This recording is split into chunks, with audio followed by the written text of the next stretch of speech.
Hey, let's talk chimney crowns a minute. You know, what we're going to talk about is best practices, what the best practice is. And what we're going to go by that is what the Brick Institute of America and other similar organizations such as GoBrick.com. Okay, it's a good source for where you're going. So again, we're talking best practices. And by best practices, no matter where you live in the United States, the chimney crown is the concrete that's cast up at the top of the chimney. And there's a couple key factors of this crown that it needs to have.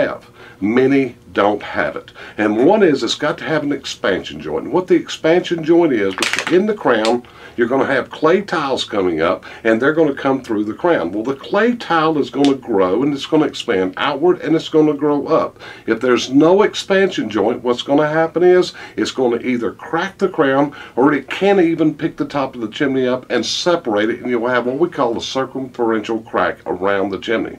But the other factor in good practice is the crown should hang over the chimney. In other words, this is the secret. When the water runs off the crown, the water should not run down the chimney. The water should run off and hit the ground or hit the roof next to it. It should never run down the chimney, because what's going to happen here, this is just going to magnify the amount of water. It's just going to flood it down the sides, and you're going to actually increase your water entry issues. So again, hey, I don't really care what code says about chimney crowns. What we're talking here is best practice. What's the best thing to do? You got to have something on top of that chimney that's going to be able to shed the water, so when it runs off the top of the chimney, it never runs down the chimney. It's going to run away from the chimney, and that means this overhang is kind of like a hat with a bill sticking all the way around it. So when the water hits it, it's going to be shedded off and run straight to the roof. And you know what will happen when you have a proper chimney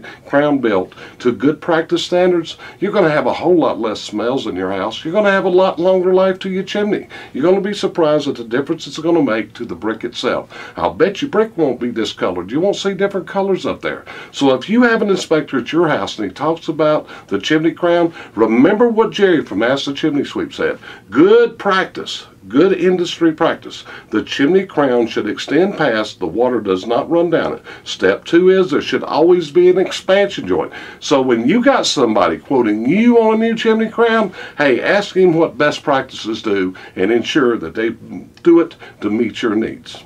This is Jerry from Ask the Chimney Sweep. Let us know how we can help you with your questions involving masonry, chimneys, or fireplaces. We really look forward to hearing from you.